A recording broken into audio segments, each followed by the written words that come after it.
Minimum wages एक ऐसा labour welfare concept जिसने गवर्नमेंट्स को कॉम्प्लेक्सिटी में डाल रखा है, बहुत ज्यादा पजल कर रखा है। ये पजल है ये जानना कि वर्कर्स के लिए इतना मिनिमम वेजेस कितना होना चाहिए जिससे वो अपनी बेसिक जरूरतों को पूरा कर सके।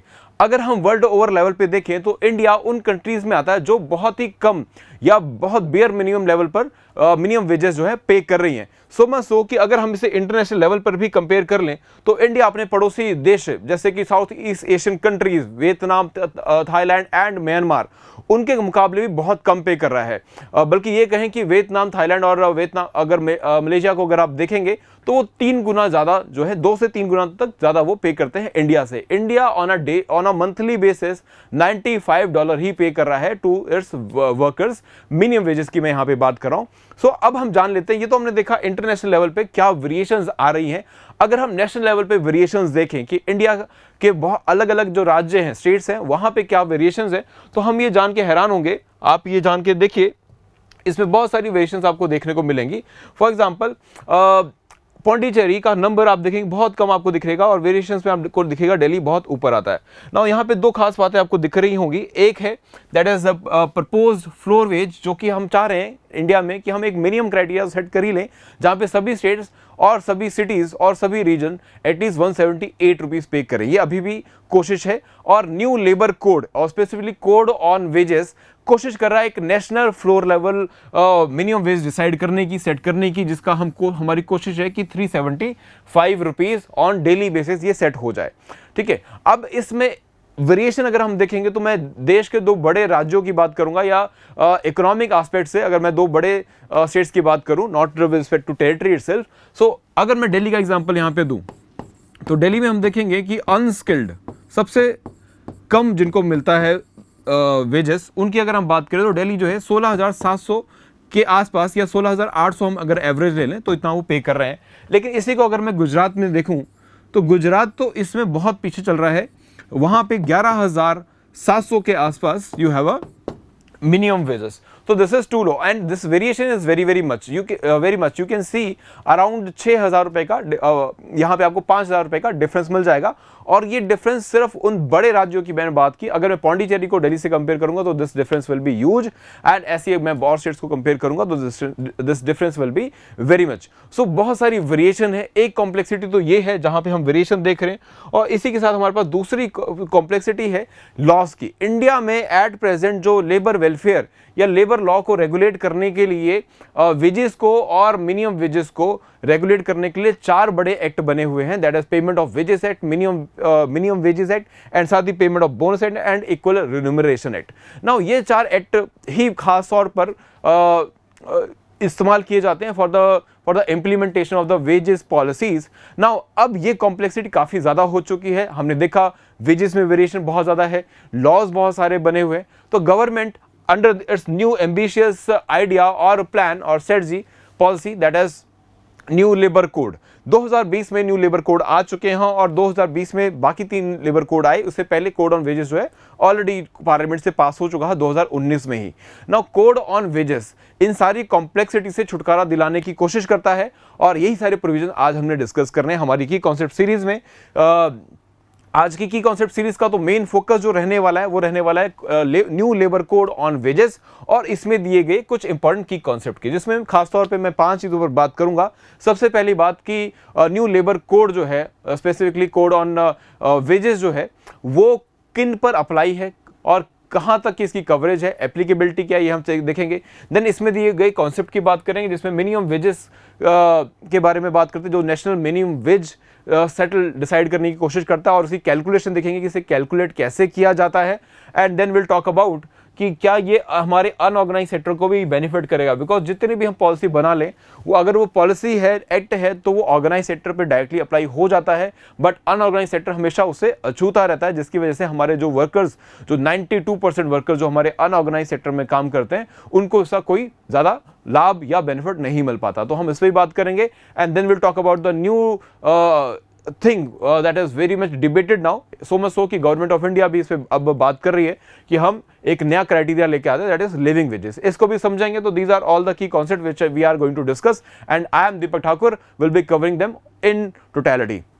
नाउ आगे बात करते हैं। तो सबसे पहले let's talk about the coverage में this new labour code on wages will be applicable throughout the country without any exception. किसी भी स्टेट या किसी भी रीजन को कोई एक्सेप्शन नहीं है, सब पर ये अप्लाई होगा। और इसकी कोशिश है दैट इज यूनिवर्सलाइज कर लें हम मिनिमम वेजेस को, ताकि एक सेट क्राइटेरिया जैसे 178 या 375 का जो हमने अमाउंट देखा अभी, वो आप सेट क्राइटेरिया के थ्रू सब जगह पे अप्लाई कर सके। एंड इसके साथ ही हमारी कोशिश रहेगी इस न्यू रिफॉर्म में, बिकॉज ये एक्ट सब्स्यूम करने वाला है मिनिमम वेजेस एक्ट को, पेमेंट ऑफ वेजेस एक्ट को, देन साथ ही payment of bonus and then equal remuneration act, इन सबको ये कवर अप करने वाला है। सो इस कोड की कोशिश ये भी रहेगी कि ये इंश्योर कर सके that is timely payment of wages. And then इसके साथ साथ यहाँ पे कोशिश इस एक्ट की, क्योंकि ये सभी बाकी प्रीवियस एक्ट को सब्स्यूम कर रहा है, तो बाकी आइडिया पे भी काम करता है, जैसे इक्वल रिम्यूनरेशन जिसमें कोई जेंडर डिस्क्रिमिनेशन ना हो, और ऐसे कई सारे और आइडियाज़ के। ना इसकी एप्लीकेबिलिटी की बात करें तो इसने सभी को इंक्लूड कर लिया है, ज़्यादातर इंडस्ट्री, ज़्यादातर ऑक्यूपेशन, सब कुछ इसमें कवर है। सो ये ऑल एस्टैब्लिशमेंट्स को कवर अप करता है, चाहे वो किसी ट्रेड से जुड़ा हुआ, चाहे वो किसी इंडस्ट्री से जुड़ा हो, या ऐसे ही किसी मैन्युफैक्चरिंग से जुड़ा हुआ बिजनेस क्यों ना हो, तो इन सबको ये कवर अप कर रहा है। और ऑल टाइप ऑफ एम्प्लॉयज को भी कवर अप करता है, चाहे वो एम्प्लॉय स्किल्ड हो, सेमी स्किल्ड हो या अनस्किल्ड हो, सबको कवर अप करता है। चाहे वो ऑर्गेनाइज में हो या अनऑर्गेनाइज में, सभी को कवर अप करेगा। इसकी कोशिश है ज़्यादातर लोगों तक अपने आप को पहुंचाना, और ये सभी तरह के एम्प्लॉयर्स को भी कवर अप करेंगे, जैसे एस्टैब्लिशमेंट्स को कवर अप किया जा रहा है। तो इसके बाद अब बात करते हैं हमारे नेक्स्ट एस्पेक्ट की, कि भाई ये मिनिमम वेजेस मिलना किसको है या किसको टारगेट किया जा रहा है। तो हमारी कोशिश इस एक्ट में, या गवर्नमेंट ऑफ इंडिया की कोशिश इस न्यू कोड ऑन वेजेस में, उनकी कोशिश है कि हम जो इंडिया में अलग अलग लेवल पे आपको अभी रीजन वाइज, और सो मच सो कि आपको स्टेट के अंदर भी सिटी वाइज भी वेरिएशन मिल जाता है मिनिमम वेजेस का, उसको दूर करने की कोशिश है। और ये वेरिएशन इसलिए भी है बिकॉज अभी तक जो आपका मिनिमम वेजेस एक्ट है 1948 का, इसमें जो कैलकुलेशन की जाती है मिनिमम वेजेस की, वो बहुत ज़्यादा वेरिएशंस पे बेस्ड है। उसमें अगर आपको मैं बताऊं तो 4000 से ज़्यादा स्किल्स की बात है, और ऐसे ही 200 से ज़्यादा ऑक्यूपेशन की बात है, ऑक्यूपेशंस की बात की जाती है ना। इतनी ज़्यादा वेरिएशन, इतने सारे स्किल्स, और ये स्किल्स की बात कर रहा हूँ मैं अभी, ठीक है, इसमें भी बहुत सारे वेरिएशन और आ जाएंगे। और स्पेसिफिकली अब इतने सारे वेरिएशन की वजह से आपको हर एक स्किल का अलग मिनिमम वेजेस डिसाइड करना पड़ता है। तो न्यू लेबर कोड इसको सिंपलीफाई करने के लिए इसको डिफाइन कर रहा है, मेनली ऑन फ्यू वेरिएशन, बहुत कम फैक्टर रखेगा वो इसमें, और मेनली इसमें 2 फैक्टर रहेंगे, एक पहला स्किल रहेगा और दूसरा जो है जोग्राफिकल रीजन रहेगा। तो जोग्राफिकल रीजन क्यों? क्योंकि स्टेट वाइज हम देखते हैं कि इन्फ्लेशन का असर जो है अलग तरीके से पड़ता है। ऐसे हम देखते हैं कि जो आपके इंडिया की जोग्राफिकल वेरिएशन भी बहुत ज़्यादा है, जैसे कि हिल्स हैं, आपके पास प्लेन एरियाज़ हैं और कोस्टल एरियाज़ हैं, तो यहाँ पर भी स्किल्स की वेरिएशन आ जाती है। और स्पेसिफिकली हार्डशिप ऐड हो जाती है कि अगर पहाड़ों में काम किया जा रहा है, तो अगर रोड कंस्ट्रक्शन का काम पहाड़ों में किया जाएगा तो वहाँ पे कॉस्ट ज़्यादा आएगा, और लेबर की जो मेहनत है ज़्यादा लगेगी in comparison to the plain area. So ये भी हम बात करेंगे कि ये किस तरह से इसको काम करने की, कवर अप करने की कोशिश है। तो this is going to limit और try to minimise this complexity. इसके बाद हम बात करते हैं दैट इज ये ऑर्गेनाइज और अनऑर्गेनाइज दोनों ही सेक्टर पे अप्लाई किया जाएगा। चाहे कोई ठेकेदार के अंडर काम कर रहा है, दिहाड़ी पे काम कर रहा है, तो भी वो इसमें कवर होगा। उसे भी ये इंश्योर करना पड़ेगा कि वो मिनिमम वेजेस का जो क्राइटेरिया है वो फुलफिल कर रहा है, अपने एम्प्लॉइज को इतना पैसा पे कर रहा है। देन इसके बाद स्टेट्स को और सेंट्रल गवर्नमेंट को ये कोड ये फ्लेक्सिबिलिटी देता है कि अगर वो चाहें, अगर कोई इंडस्ट्री या ऑक्यूपेशन से बाहर रह गया तो वो उसको by procedure establish by law वो इसको चेंज करके उसमें नए ऑक्यूपेशंस और एम्प्लॉयमेंट जो है वो ऐड कर सकते हैं। नाउ इसके बाद आगे बढ़ेंगे और देखेंगे कैलकुलेशन कैसे की जाती है। सो कैलकुलेशन में हमारे पास सबसे पहला जो कॉन्सेप्ट है वो है नेशनल मिनिमम वेजेस का। ये कॉन्सेप्ट जो है वैसे तो नया नहीं है, इंडिया के लिए एक नया आइडिया है, बट वर्ल्ड ओवर ये ऑलरेडी हम देखते हैं कई सारी कंट्रीज में इसका सिस्टम है। नाउ इंडिया में क्या डिसाइड किया गया under this new labour code, the ambition is कि भाई सेंट्रल गवर्नमेंट एक सेट अमाउंट जो है, एक फ्लोर सेट कर दे, एक मिनिमम लेवल सेट कर दे मिनिमम वेजेस का for with respect to some specific skill, एक स्किल से जुड़ा हुआ, चाहे वो लेबर का काम हो, चाहे वो किसी क्लर्क का काम हो, तो एक स्किल के बेसिस पे वो सेट कर दे एक minimum criteria. Regional variation definitely उसमें रहेंगी, एंड ये स्टेट गवर्नमेंट भी इस फ्लोर वेज को एज इट इज एक्सेप्ट कर रहे हैं। और जब वो एक्सेप्ट करेंगे तो उनके पास ये फ्लेक्सिबिलिटी रहेगी कि अगर वो चाहें, स्टेट गवर्नमेंट्स अगर चाहें तो वो इससे इंक्रीज भी कर सकते हैं। डिक्रीज नहीं कर पाएंगे लेकिन इंक्रीज कर सकते हैं, जो भी सेंट्रल गवर्नमेंट सेट करेगी minimum floor wage with respect to that particular skill and that particular region. ना दूसरी बात इसमें इसमें अगर हम बात करें डिफरेंट स्टेट्स के रिगार्डिंग, तो जैसे मैंने बोला they will be having the variation. ना इंडिया में तो ये नया कॉन्सेप्ट है, लेकिन वर्ल्ड ओवर अगर हम देखें तो this concept was already been there. For example United Kingdom में देयर इज अ प्रोविजन कि भाई क्योंकि उनकी गवर्नमेंट जो है वो unitary form of government follow करते हैं, तो यहाँ पे उन्होंने नेशनल लेवल पे एक स्केल के लिए एक मिनिमम वेज जो है सेट किया हुआ है, और वो throughout the country as it is applicable होता है। लेकिन अगर मैं बात करूँ यूनाइटेड स्टेट्स की, तो यूनाइटेड स्टेट्स में थोड़ा सा डिफरेंस है। यूनाइटेड स्टेट्स में सेंट्रल गवर्नमेंट तो अनाउंस करती ही है मिनिमम वेजेस, बट इसके बाद स्टेट गवर्नमेंट्स भी चाहें, जो उनकी स्टेट्स हैं अलग अलग, अगर वो चाहें तो इसमें वेरिएशन लेके आ सकती हैं। वेरिएशन मतलब कि वो जो भी नेशनल लेवल पे मिनिमम वेजेस डिसाइड किए जाएंगे वो उसके ऊपर का हायर अमाउंट जो है वो डिसाइड कर सकते हैं, बट उससे नीचे नहीं कर सकते। तो हमारे पास ऑलरेडी कुछ सक्सेसफुल केस स्टडीज रही हैं इस एस्पेक्ट पे, तो इसीलिए गवर्नमेंट ऑफ इंडिया भी अब टारगेट कर रहा है कि हम भी इंडिया का एक नेशनल मिनिमम वेज जो है वो डिसाइड कर लें, जो कि वर्कर्स को बहुत हेल्प करेगा। बिकॉज कॉम्प्लेक्सिटी कम होगी तो वर्कर को भी पता होगा कि इस काम के लिए इस रीजन में मिनिमम वेजेस कितने हैं और उसे कितना मिल रहा है, और अगर नहीं मिल रहा है पूरा तो वो डिमांड कर सकता है to the employer and complain to the government also. तो इसको ध्यान में रखते हुए इंडिया ने गवर्नमेंट ने डिसाइड किया है कि हम पूरे कंट्री को we will divide into 5 zones, depending upon the hardship, depending upon the region, depending upon the geographical area, plus inflation को भी मद्देनजर रखते हुए गवर्नमेंट ने इनको हमारे पूरे भारतवर्ष को डिवाइड किया है इन वेरियस रीजन्स, जिसके बेसिस पे अब आपके मिनिमम वेजेस जो है, नेशनल मिनिमम वेजेस जो है वो डिसाइड किए जाएंगे। और अभी प्रपोजल कहता है कि इन रीजन्स में कई सारी मेनली 5 रीजन्स पे हम इसको डिवाइड करने वाले हैं, और यहाँ पे अगर आप देखोगे वेरिएशन अभी भी है, लेकिन इस वेरिएशन को काफ़ी हद तक कम कर लिया गया है।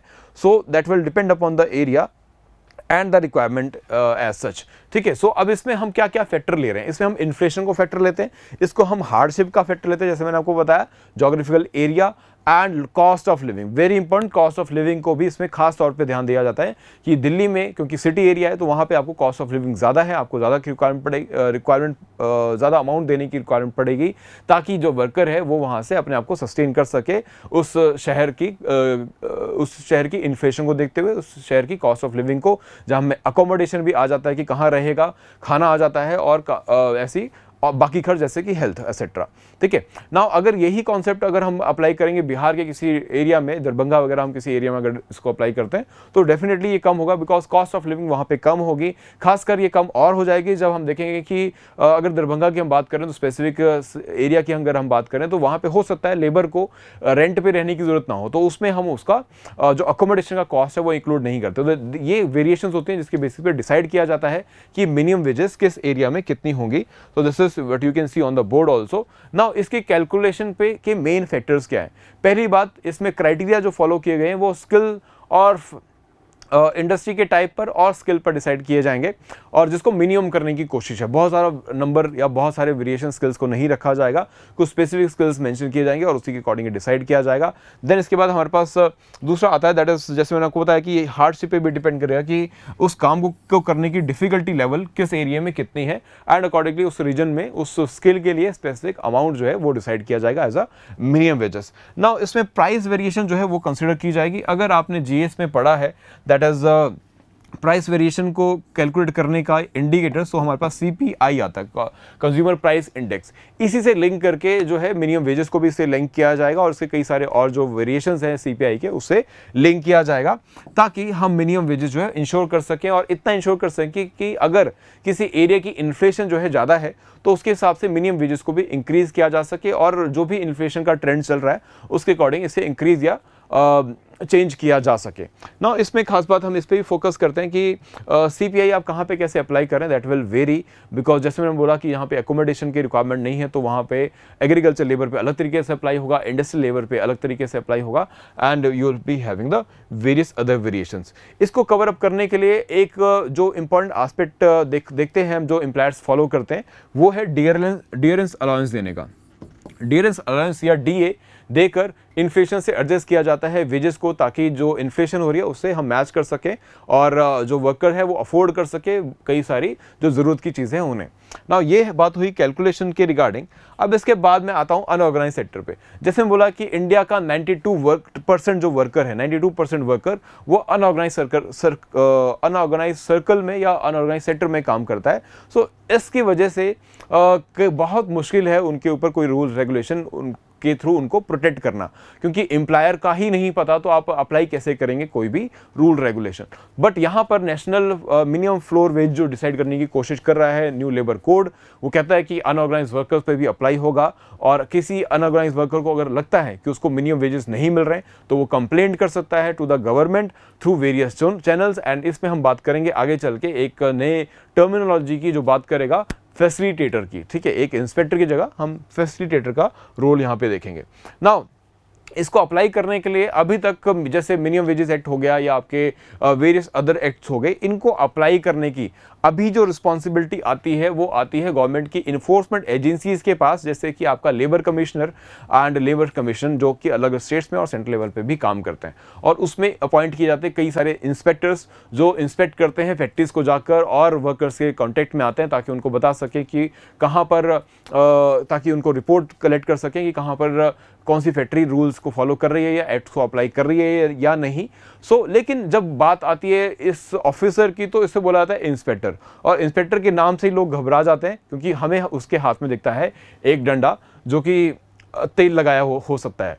नाउ अब ऐसी सिचुएशन में एम्प्लॉयर जो है वो घबराने की बात हो जाती है उनके लिए कि भाई बार बार इंस्पेक्शन होगी, बार बार हमें हरास किया जाएगा, या हो सकता है हमें इनडायरेक्टली प्रेशराइज करने की भी कोशिश की जाए।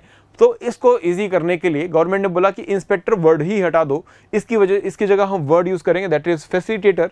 और फैसिलिटेटर का काम सिर्फ ये नहीं है कि उसे रूल्स वो इंस्पेक्टर की तरह कि सिर्फ रूल्स अप्लाई कर रहे हैं, वो फैसिलिटेटर यहाँ पर ये भी करेगा कि वो फैक्ट्री में जाएगा, एम्प्लॉयर को समझाएगा कि ये रूल्स रेगुलेशंस है, इसको इस तरह से आप अप्लाई करेंगे तो आपके बिजनेस के लिए भी अच्छा रहेगा और लेबर के वेलफेयर के लिए भी अच्छा रहेगा, क्योंकि दोनों को साथ लेके चलने से ही एक हार्मनी बनती है इंडस्ट्री में, फैक्ट्री में, और जिसकी वजह से एक पीसफुल इन्वायरमेंट रहेगा और फैक्ट्री और एम्प्लॉयर दोनों ही खुश रहेंगे, सुखी रहेंगे।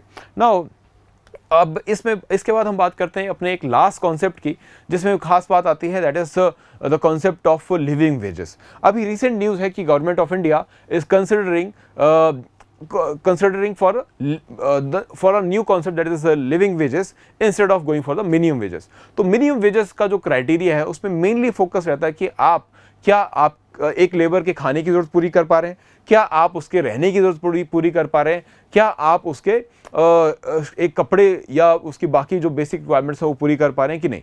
अगर ये कर पा रहे हैं तो मिनिमम वेजेस मैच कर रहे हैं। लेकिन लिविंग वेजेस का कॉन्सेप्ट कहता है कि आप इन तीनों चीज़ों से थोड़ा ऊपर उठिए और इसमें और भी चीज़ें इंक्लूड करिए, जैसे कि उस लेबर की फैमिली की रिक्वायरमेंट। जैसे इंडिया में हम देखते हैं मेनली एक मेल मेंबर ही most of the time as the earning hand. So आपको ये भी देखना पड़ेगा, क्योंकि वो सिर्फ कमाने वाला वो एक लौता है, तो वो सिर्फ उसी की ज़रूरतें नहीं है, उसके घर वालों की ज़रूरत का ख्याल रखना भी रिस्पॉन्सिबिलिटी उसी की है ना। ऐसे वर्कर को आप सिर्फ शेल्टर के लिए, अकोमोडेशन के लिए और फूड या उसकी पर्सनल ज़रूरतों से ही उसे सेटिस्फाई नहीं कर पाएंगे। उसकी मिनिमम वेजेस या उसके लिविंग वेजेस की अगर हम बात करें सो उसमें इंक्लूड होना चाहिए इसके apart the medical expenses of the children, the health facilities available, and ऐसी एजुकेशन भी जो है वो बच्चे के लिए और फैमिली की जो हेल्थ रिक्वायरमेंट्स है वो पूरी की जा सके, ये सबको इसमें इंक्लूड होना चाहिए ना।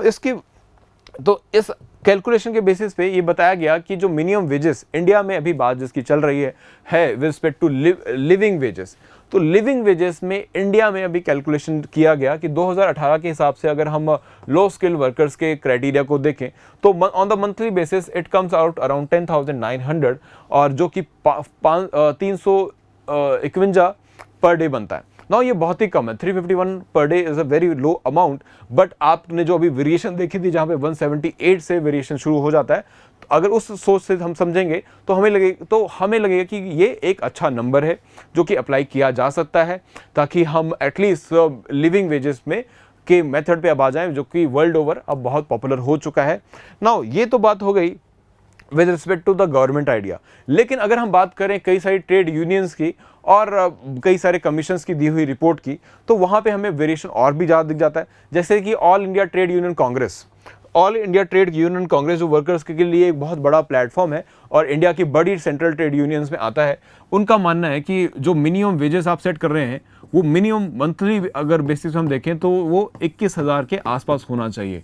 ठीक है, मंथली बेसिस पे वो 21,000 के आसपास होना चाहिए। इसके नीचे अगर आप सेट कर रहे हैं तो it is kind of exploitative for the employees. So this is what they are demanding. So बहुत ज़्यादा डिफरेंस है between the both the amounts, but they are aspiring for this, और इसके लिए वो लड़ने के लिए भी तैयार हैं। कई सारे एजिटेशन वो ऑलरेडी कर चुके हैं। उनका मानना ये है कि जब 7th पे कमीशन आया था, जब उसने ऑलरेडी 16,000 की वैल्यू दे दी है, बोल ही दी है, तो आप उससे नीचे कैसे सेट कर सकते हैं? हाउ यू कैन गो सो लो जहाँ पे आप 10,000 या 11,000 या 12,000 रुपए की बात करें, बिकॉज 7th पे कमीशन ऑलरेडी 16,000 रुपए की बात कर चुका है with respect to unskilled labours के लिए। ठीक है, नाउ इसको ही ऊपर लेके जाते हुए ट्रेड यूनियन कांग्रेस ने बात की है, all India trade union Congress ने बात की है 31,000 रुपए की अमाउंट की।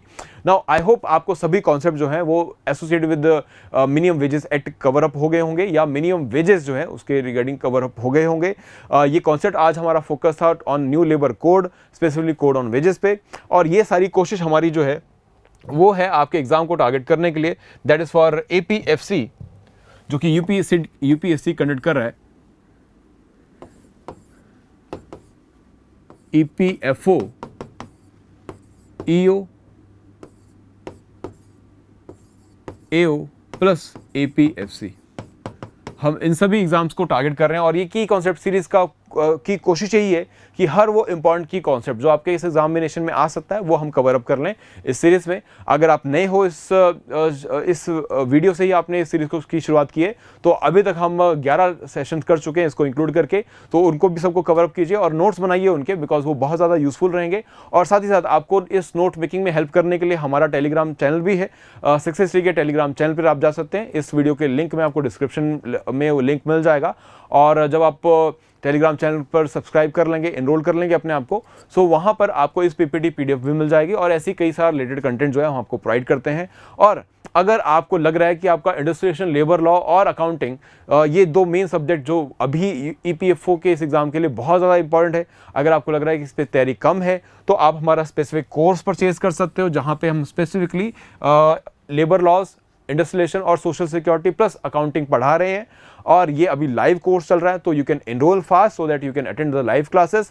So for that you can go in the links given in the description, उसमें आप जाके कोर्स देख सकते हैं। एंड बाकी अगर आपको पूछना है कोर्स की डिटेल्स के बारे में, तो कॉन्टैक्ट नंबर जो है इस वीडियो में दिए हुए हैं, आप उन्हें कॉल करिए, एडमिन को कॉल कीजिए और हमारे चैनल से और हमारे कोर्सेज से जुड़िए। और अगर आपको लगता है कि आपकी तैयारी में बहुत ज़्यादा कमी है, मैं स्पेसिफिकली कहूँगा विद रिस्पेक्ट टू कि अगर आपको लग रहा है कि जनरल स्टडीज़ पे भी कमी रह गई है, कि आप अभी तक जनरल स्टडीज़ भी तैयार नहीं कर पाए हैं, जैसे हिस्ट्री, ज्योग्राफी और इकोनॉमी ऐसे बड़े सब्जेक्ट जो हैं वो अगर आप नहीं कवर अप कर पाए हैं, सो उसके लिए भी आप जो है हमारा फुल कोर्स भी परचेज कर सकते हैं, जिसका लिंक जो है आपको उसको इस वीडियो के डिस्क्रिप्शन में आपको मिल जाएगा। So you can go for these courses depending upon your requirement. This is Deepak Thakur as your mentor for industrialisation, labour law, taking leave of yours. Thank you so much.